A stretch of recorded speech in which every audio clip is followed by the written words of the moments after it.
Ça tourne. Chers membrocitaines, chers membrocitains, bonjour à tous et bienvenue dans ce nouvel épisode du 10, puisqu'aujourd'hui nous sommes le deuxième mardi du mois, le 14 mai. Rendez-vous mensuel qui nous permet de nous retrouver et d'échanger sur des sujets qui vous touchent en tant que membrocitains. Et aujourd'hui, nous sommes au carrousel d'Alain, face au château. Alors Alain, il travaille là-bas, il viendra nous faire un petit coucou tout à l'heure avec son papa et Madame Drollers, qui est adjointe à mes côtés. Et donc vous l'avez compris, puisque si Madame Drollers est avec moi, nous parlerons naturellement de notre politique jeunesse et famille, au travers de laquelle nous aborderons, Madame Drollers, plus spécifiquement la parentalité qui intègre le développement pour nous, en tout cas, du petit enfant, de l'enfant, jusqu'au monde de l'adolescence. Donc depuis 4 ans maintenant, nous nous sommes engagés à mettre en place une politique jeunesse-famille ambitieuse et dynamique. Et avec Madame de Mester d'abord, on peut lui rendre hommage. Et puis avec Madame Drollers aujourd'hui, nous développons des actions concrètes et des programmes innovants pour accompagner chaque étape de la vie des jeunes membrocitains, mais aussi de leurs parents. Et nous nous attachons à mettre en place des structures d'accueil de qualité pour les tout petits. Nous avons rénové la crèche par exemple. Nous proposons des activités pour nos assistantes maternelles, très importantes pour garder vos enfants, au niveau donc, du RPE de l'école Sévigné. Ensuite, nous avons créé le comité des jeunes pour les plus âgés, les plus 17, et bientôt, en collaboration avec l'association des commerçants, nous proposerons des dispositifs d'accompagnement pour les jeunes en recherche d'orientation professionnelle. Et en complément, nous avons mis en place, en tout cas c'est Madame Drollers qui porte ce dispositif, visant à soutenir, donc des dispositifs visant à soutenir les parents dans ce rôle fondamental qui est l'éducation de l'enfant.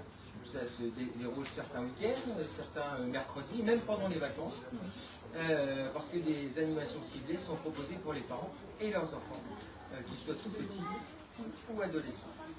Et de parentalité, donc justement, parce qu'il en est question, nous allons en parler avec Madame Drollers, et nous accueillerons tout à l'heure en deuxième partie l'invité, comme à chaque fois, les invités. Donc fera partie d'une association qui s'appelle les Improvocateurs et qui vous présentera ce qu'ils viendront faire prochainement à l'embauche. Alors Madame Drollers, bonjour, bonsoir, plutôt puisqu'il est plus de 18 heures. Est-ce que vous pouvez dire aux membrocitains qui nous écoutent ce qu'est la parentalité en général et pourquoi nous proposons un programme divers et varié pour les parents des membrocitains, petits, grands et moyens et grands. Tout à fait. Alors, la parentalité, c'est l'ensemble des façons d'être et de vivre la fonction des parents. Elle conjugue toutes les dimensions, que ce soit matérielle, psychologique, sociale, et le soutien à la parentalité, lui, il vise à réassurer le parent, à renforcer la confiance en ses compétences parentales et à améliorer la communication entre l'enfant et le parent au sein de la famille. Alors pourquoi c'est important? Parce que au niveau sociétal, même parce que la famille c'est le pilier de la société. Elle est garante de certaines valeurs et elle véhicule beaucoup de belles valeurs. Et donc il est important de la soutenir, notamment parce qu'en effet aussi la famille est fragile. Et donc les politiques publiques, en soutenant la parentalité, placent la famille au cœur de ses priorités et cela aussi du coup au profit de la position sociale au sens large. Pour la ville de Vambrochy, nous avons accès en fait le soutien à la parentalité. On cherche à établir une relation de confiance entre l'enfant, le parent et tous les professionnels de la petite enfance, l'enfance et la jeunesse de la ville. Ça vise aussi à renforcer l'écoute, le soutien et le respect de chacun. Et ensuite à avoir une vision bienveillante de la famille en répondant aux préoccupations des parents, en les guidant, les soutenant et surtout en les écoutant. Donc au-delà de fournir des modes de garde par le biais de la crèche, de soutenir les assistantes maternelles qui gardent les enfants, c'est construire une relation tripartite en fait entre les parents, les enfants et la ville pour contribuer à l'épanouissement des enfants et les aider à grandir. Très important. Donc pour réussir toutes les actions, tout au moins tous les objectifs que vous venez de me présenter, vous avez construit un programme. Alors comment ce programme a-t-il été construit au cours de l'année et puis surtout de quoi est-il composé ce programme? Alors on a voulu construire un programme qui répondait véritablement à l'attente et du coup ce programme a été co-construit. On a commencé par, dans le lien l'été dernier, à réaliser une enquête auprès des parents. On a eu de nombreux retours en questionnant sur les sujets qui les préoccupaient, les formats qu'ils souhaitaient. Ensuite, ça a été toute une base de départ. On s'est rencontrés à nombreuses reprises avec tous les acteurs, tous les agents de la ville de Vendrechy, de petite enfance, enfance, jeunesse, qui sont des spécialistes, des animateurs, des éducateurs de jeunes enfants, pour construire ce programme, choisir des formats et choisir des sujets. Donc, on a 3 formats qui se sont détachés, des petits formats des ateliers qui sont proposés tous les mois au sein du RPE, alors là, pour la petite enfance, et qui sont animés par Camille Magri, qui est éducatrice de jeunes enfants. Donc un moment de pause. Il y a aussi le plus important aussi dans la parentalité, c'est de savoir faire des pauses aussi avec ses enfants dans cette vie qui va très vite. D'écoute et aussi de possibilité de poser des questions à un professionnel. Il y a aussi des ateliers qui sont proposés pendant les centres aérés, donc là c'est l'enfance, par les bulles d'éveil, à chaque vacances au sein des centres aérés. Et ensuite, nous avons aussi un format du coup plus large des conférences, mais en fait on les a voulu quand même assez ludique. On en parlera tout à l'heure avec les provocateurs. On a aussi un théâtre forum qui là englobe des sujets plus larges et se dérouleront dans la salle des fêtes et donc pourront accueillir un beaucoup plus grand public. Donc une première conférence justement la semaine prochaine sur être parent d'ado, comprendre l'ado et l'accompagner dans cette phase de transition et cette période qui est parfois délicate. Ensuite, à la rentrée, nous aurons une conférence là plus sur l'orientation chez les jeunes, mais alors pas vraiment axée, pas forcément sur des métiers, mais d'apprendre à déceler chez son enfant ses goûts, ses jeux, son sport, ce qui l'intéresse, ce qui le motive et ce que lui va avoir du coup envie d'être dans sa vie professionnelle, et du coup ça peut donner des clés aussi là pour un parcours d'études. En tout cas, il est destiné aux jeunes et à leurs parents lycéens. Après, comme toujours, on peut venir un peu avant, un peu après. On sera tous parents d'ados, on aura tous des enfants qui ont besoin de s'orienter à un moment ou à un autre. Et en fin d'année, une dernière conférence qui est plus sur l'enfance, qui va montrer l'importance en fait de l'éducation du jeune enfant sur sa construction et du coup sur son impact dans sa vie d'adulte. D'accord, donc pour résumer, 3 types d'ateliers. Le samedi pour les enfants de moins de 3 ans, pendant les vacances pour les enfants qui sont en maternelle, voilà, les 3-6 ans, donc ceux qui sont en maternelle et qui participent aux LSH, et puis ensuite les parenthèses du mercredi, donc avec les adolescents. Exactement, Voilà. Et alors pour couronner le tout, pour couronner le tout, et pour vivre aussi des moments fun en famille, comme je disais tout à l'heure, de savoir s'arrêter avec son enfant, on a les petites sorties de week-end, on a déjà eu un petit spectacle-concert Ministrant en amont de la semaine parentalité, on aura un autre spectacle au mois d'octobre, qui sont vraiment des petits spectacles fun pour les enfants, c'est des sorties, c'est aussi des moments à vivre. Voilà, donc je disais, ce programme est disponible en mairie, naturellement, pour tous les parents, donc des tout petits jusqu'aux adolescents. Voilà. Donc c'est un programme riche, merci Madame Golin de mener cette délégation, qui est aussi importante. Et depuis le démarrage en février, donc, que pensez donc de ce programme? Et est-ce que vous envisagez des évolutions pour le futur? Alors, naturellement, des évolutions. Alors, qu'en pensez déjà depuis février? Il faut savoir qu'on a vraiment eu un grand engouement, surtout pour les ateliers du RPE, en inscription. En fait, tous les ateliers jusqu'à juin malheureusement ont été réservés en quelques mois et je pense qu'il n'est pas rencontré. Il faudra en proposer plus. Le spectacle Ministrant aussi a remporté un grand succès. On a vu les sourires sur les têtes des enfants et vraiment ça nous encourage à continuer ce type de proposition. Et bon, voilà, pour la prochaine conférence, on a déjà 70 inscrits. On peut aller jusqu'à une jauge de 200. Pour l'avenir, c'est sûr qu'il va falloir qu'on multiplie le nombre, parce qu'on voit qu'on était assez vite plein sur les petits formats d'ateliers. Et aussi les formats, parce que là, pour satisfaire le plus de parents, chaque parent peut s'inscrire qu'une seule fois, mais il va être important de s'inscrire dans la durée au niveau de l'accompagnement du parent, parce qu'au départ, il y a la prise de contact, il y a un peu de confiance qui s'installe, ensuite d'autres questions qui arrivent, et il faudra forcément pouvoir proposer des ateliers récurrents. Alors vous parlez d'inscription, oui. Où, quand, comment? tout se fait en ligne sur le site vendredi.fr pour les conférences, ateliers, et puis pour les ateliers du RPE auprès de Camille Magri, RPE à vendredi.fr, et sinon lors des centres de loisirs. Bon, bah écoutez, Madame Bruyère, je pense qu'on a fait un tour succinct. Oui, mais succès, mais il y a encore beaucoup d'autres évolutions qu'on a envie de donner à ça. Les agents et les services sont pleins d'idées. Je les remercie parce qu'on démarrait un peu d'une page blanche sur ce volet parentalité spécifique. Et on a vraiment réussi à construire quelque chose de très chouette dont on peut être fier, et je tiens à les remercier. Voilà, bah merci. Voilà. Donc, ainsi s'achève la première partie de notre 10. Restez bien évidemment avec nous puisque nous allons compléter donc cette thématique. Tout à l'heure, vous disiez qu'il y avait des ateliers ludiques et nous avons le plaisir d'accueillir les improvocateurs. Les improvocateurs, voilà, la semaine prochaine. Voilà. Représentés ici par Colline qui va me rejoindre. Je vais lui céder mon micro. Voilà, je vous laisse la place, Colline. Voilà. Merci, bonjour. Alors, pardon, je vous cède le micro. Alors, excusez-moi. On est en direct. C'est ça qui fait le charme de cette émission. Voilà.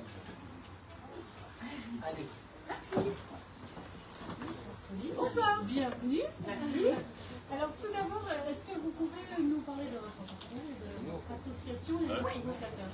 Alors, les improvocateurs, à la base, c'est une troupe d'improvisation théâtrale sur des spectacles loisirs pour les adultes. Ça a été ça pendant plusieurs années, hein. Ça fait plus de 20 ans que la troupe existe.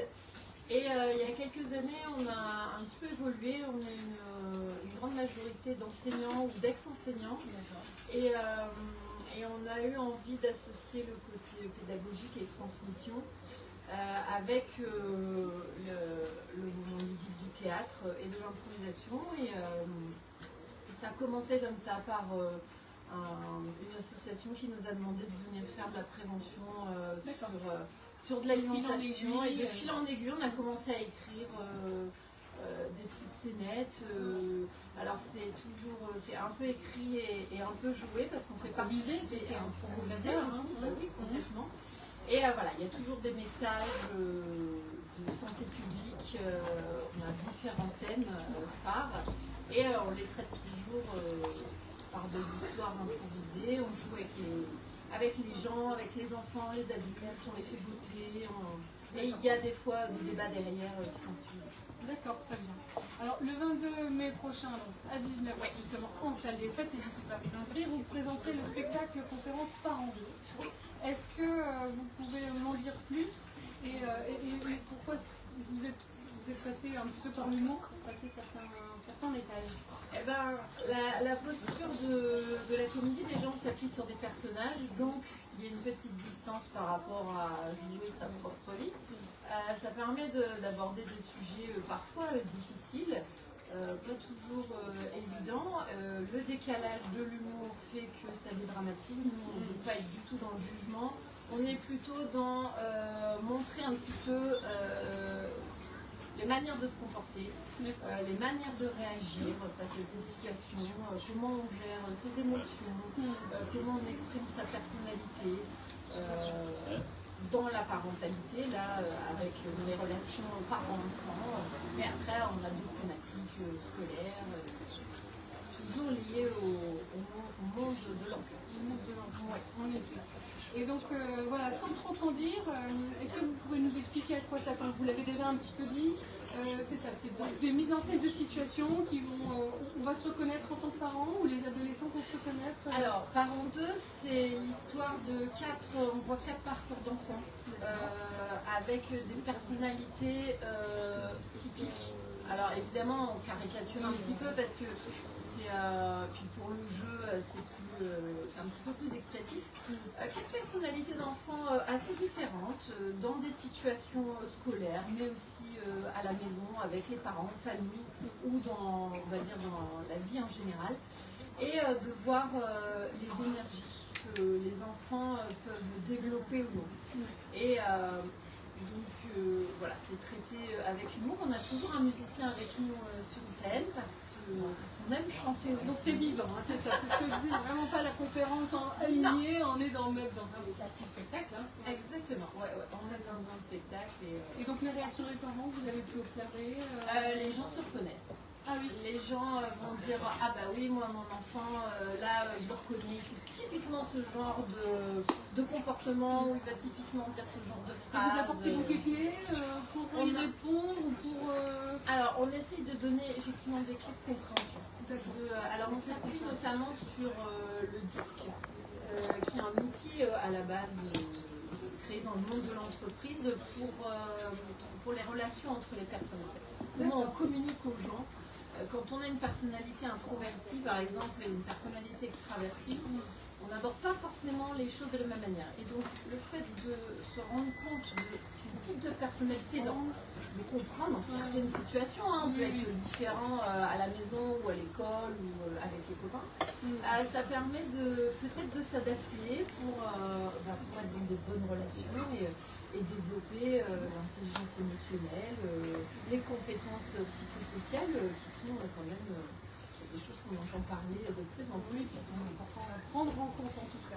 Exactement. Et alors comment vous travaillez un petit peu à la conception de ces spectacles? Vous documentez, vous analysez aussi, vous regardez un petit peu ce qui se passe Alors, d'abord, moi je suis encore enseignante, donc quand on est au contact du terrain, on a plein d'expériences.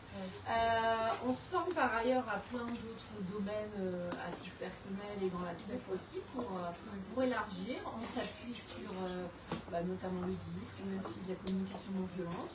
Mais le point de départ, c'est toujours une demande. Souvent, on part d'une demande d'une structure, d'une ville, d'un centre social, d'un établissement scolaire qui veut aborder des thématiques parfois difficiles comme le harcèlement, les discriminations, on a déjà parlé du racisme, de ce genre de choses, et qui veulent faire passer des messages, mais de manière en douceur, je dirais, en tout cas subtilement. Voilà, bienveillante, et puis aussi de faire venir les gens au spectacle parce que pour après parler peut-être de difficultés ou de situations. Quand on est venu d'abord à un spectacle et puis qu'on s'est peut-être mis en jeu, que les enfants se sont mis en jeu, on se sent plus concernés et on a peut-être envie après d'y réfléchir à évoluer ou à progresser. Oui, c'est ça, vous allez faire votre chemin de réflexion, d'échange. Parfait, moi j'ai hâte à cette conférence en spectacle la semaine prochaine, donc c'est mercredi 22 à 19h. N'hésitez pas à vous inscrire. Et puis voilà, on retrouvera Colline et toute sa troupe. Merci en tout cas d'être venu pour nous expliquer comment vous travaillez et puis aussi ce concept qui se veut différent et puis participatif en tout cas. Donc n'hésitez pas à venir, parents d'ados, mais de pré-ados ou de futurs ados. Je pense que c'est vraiment ça joue pour tous et même rien pour la communication, comme vous pouvez dire, après communiquer c'est avec tout le monde. Voilà. Merci. Merci à vous. Merci, au revoir. Et bonne soirée. En tout cas, je vais remettre la parole à Monsieur le maire qui lui maintenant va faire une interview avec Monsieur Dallet du Petit Carrousel où nous nous trouvons ce soir. Merci.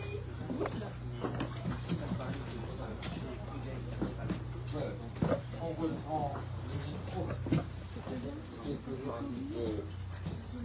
Voilà.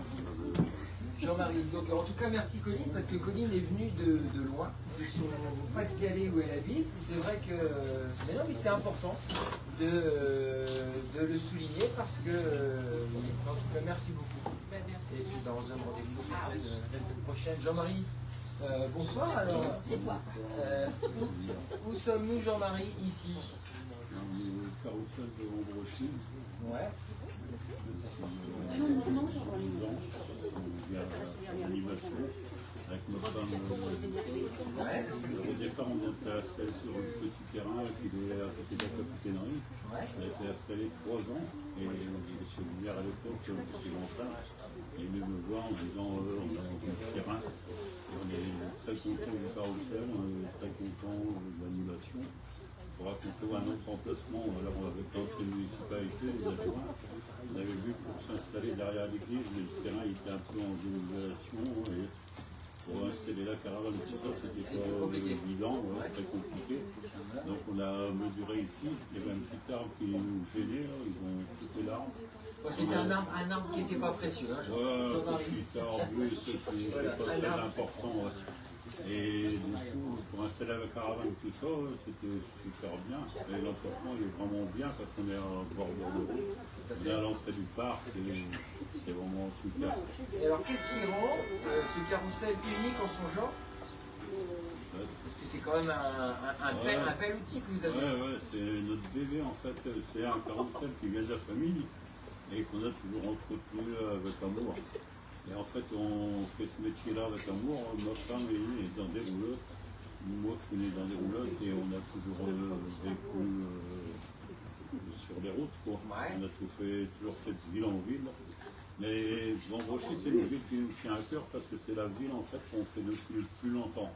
Moi, je suis venu faire la ducasse de Montbrochy avec mes parents en 1972. D'accord. Après, quand on s'est marié en 1970, on est revenu faire la ducasse de Montbrochy en 1976. C'est vrai. Donc, belle histoire. là, au carrousel, maintenant, c'est une belle histoire parce qu'au carrousel, maintenant, c'est les grands-parents qui viennent avec les petits-enfants et les grands-parents, ils sont venus à l'Himalaya. On a vu l'Himalaya, c'est une grande série. Ouais. Et maintenant, c'est les grands-parents, ils viennent avec les petits-enfants qui sont venus à notre manège. Dans les années 80. Quoi. Et donc d'enfants, alors c'est vrai qu'on vous voit beaucoup, Jean-Marie, on sait que vous tenez avec Ali, votre épouse, vous teniez en tout cas jusqu'à l'année dernière, et là cette année, alors je ne sais pas où il est Alain, il est là-bas, mais donc Alain a repris... En fait, c'est moi qui ai décidé d'arrêter, ma femme, on a beaucoup de mal à s'y faire, quoi, parce que quand on fait un métier avec amour, on dit bon courage, mais quand on se lève le matin, qu'on fait le métier qu'on aime bien, on n'a pas besoin d'avoir du courage, on le lève en se levant. Mais il faut beaucoup de courage, c'est quand on arrête. Parce que comme ma femme, elle ne supporte pas qu'on ait arrêté, elle m'en veut beaucoup, parce qu'on arrête. Parce qu'on arrête le manège, alors elle aime plus de venir enfin elle aime bien et elle a mal au cœur de venir à Montbrochy, quoi. Parce qu'en fait, on a été ici 10 ans avec 80% de la clientèle, c'est les grands-parents. Après, le week-end, on a beaucoup les parents, mais 80% de la clientèle, c'est les grands-parents. Et puis des connaissances, parce que je vois tout à l'heure, juste avant qu'on commence le direct, il y avait des enfants, et Alain, il connaît, comme vous connaissiez d'ailleurs, les enfants. On a un fils qui a un carrousel à Montbrochy, mon plus jeune, Vincent. Et en fait, on est à 800, à 800, oui. Et en fait, on est content parce que c'est Alain qui a repris le manège, donc il reste dans la famille. Et Alain est bien vu en Brochy, il commence à être bien connu. J'avoue, c'est toujours plaisant, les enfants sont bien accueillis. C'est toujours ouvert, c'est bien tenu, et les gens sont très contents. Voilà, donc on n'hésite pas, les horaires d'ouverture peut-être, Alain. Alors, en période scolaire, mardi 16h, 19h, mercredi 11h, midi et demi, 15h, 19h, jeudi après l'école, 16h, 19h, vendredi 16h, 19h, samedi, dimanche, 11h, midi et demi, 15h, 19h. Et les vacances? Et les vacances scolaires, tous les jours, du lundi au dimanche, 11h, midi et demi, 15h, 19h. Et là, vous pouvez venir profiter lundi. Lundi, il y a quoi? Il y a la braderie des fêtes de Robertard. Voilà, donc il sera ouvert le carrousel, toute la journée. Voilà. Il sera peut-être ouvert un peu plus tôt et ouvert toute la journée. Bon, bah super. Donc Alain vous attend avec Carole, son épouse. Voilà, ainsi se clôt. En tout cas, je vous remercie tous les deux. Merci à vous, monsieur le maire. Toute la famille Vanet de nous avoir accueillis sur le carrousel. Un grand merci et une bonne soirée. Et on se donne rendez-vous de mémoire, je crois que ça doit être le mardi 11 juin. Voilà, je vous souhaite une bonne soirée à tous et à toutes.